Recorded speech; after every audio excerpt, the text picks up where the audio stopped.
সেনাপ্রধান জেনারেল ওয়াকারুজ্জামান বলেছেন, বাংলাদেশ সশস্ত্র বাহিনী দেশ ও জাতির সেবায় সর্বদা নিয়োজিত।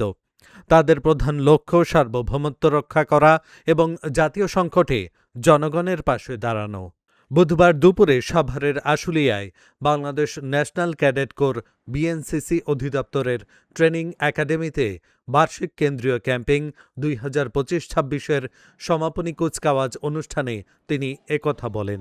তিনি আরও বলেন, সশস্ত্র বাহিনীর পাশাপাশি দেশের নিরাপত্তা এবং শৃঙ্খলা রক্ষা ও দেশের যে কোনো ক্রান্তি লগ্নে বিএনসিসি ক্যাডেটরা অগ্রণী ভূমিকা পালন করে আসছে। সমাপনী অনুষ্ঠানে সেনাবাহিনী প্রধান ওয়াকারুজ্জামান কুচকাওয়াজ পরিদর্শন ও সালাম গ্রহণ করেন। এ সময় সেনাপ্রধান বিভিন্ন কৃতী বিএনসিসি সদস্যদের হাতে পুরস্কার তুলে দেন। পরে প্যারেড গ্রাউন্ডে মনোজ্ঞ ডিসপ্লে পরিবেশন করে বিএনসিসি ক্যাডেটরা।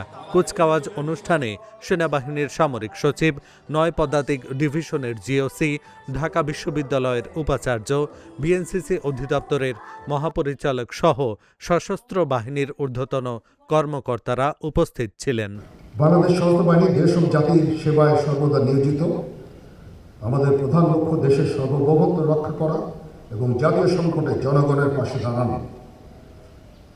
বিএনসিসি ক্যাডেটগণ সেই চেতনায় উজ্জীবিত হয়ে বিভিন্ন সময় বিভিন্ন দেশ গঠনের কাজে নিয়োজিত ছিল, এখনও আছে।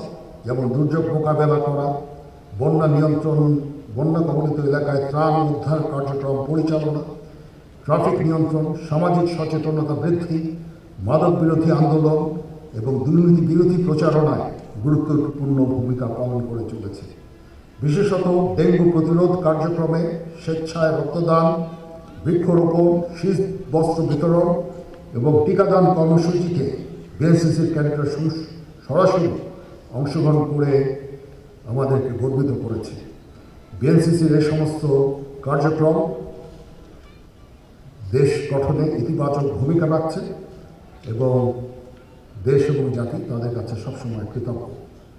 প্রিয় ক্যাডেটবৃন্দ, আজকের এই দিনটা আমাদের সকলের জন্য আনন্দের দিন, কারণ তোমরা সমাপনী কুচকাওয়াজের মাধ্যমে কেন্দ্রীয় ক্যাম্পিং শেষ করতে যাচ্ছ আজকে।